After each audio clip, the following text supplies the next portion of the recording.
Hello there, I'm Robbie from The Faith Experiment, and this month we are looking at really practical ways of experimenting with faith.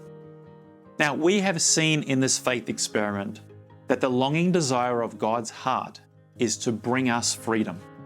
Freedom from pain, from bad habits, suffering, anger, hurt, fear, and ultimately from death. And this longing desire is expressed in these words of Jesus when he said, "I've come to give you life, an abundant life," which we know means superior life in quantity and quality. God, through Jesus, brings the power for this faith experiment. But as we've seen, He's expecting us and He invites us to bring our will, our willingness to receive that power and enjoy this new life. Today's experiment is based on a passage from the book of Acts, chapter 16, verse 30 to 33, which comes from a story about the Apostle Paul. And to give context to the story, Paul's in jail and there's an earthquake in the night, and Paul could have escaped after the earthquake, but he chose to stay to ensure that the jailer, the chief prison guard, would not be executed for allowing the prisoners to escape. Seeing Paul's behavior, the jailer turns to Paul and in Acts chapter 16 verse 30 says, "Sirs, what must I do to be saved?" So they, that's Paul and Silas, said, "Believe in the Lord Jesus Christ and you will be saved, you and your household."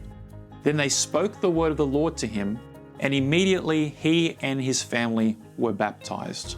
Today's experiment is to do what the jailer did.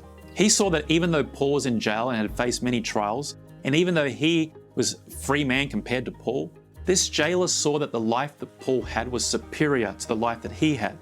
And he wanted that too. He craved for it. And so he joined the faith experiment. He said, "What must I do? I want in." And he didn't just want to dabble around the edges. He was going all in. And the text teaches that after he learned all things from Paul, he was baptized.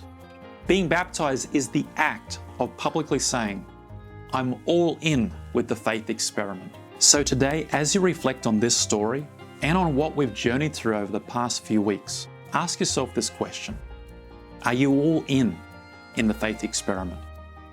If you'd like to talk to someone about your faith experiment and how to take your next step, you can send a PM to me. Just use the messaging function below. And I'll do my best to put you in touch with someone local who can help.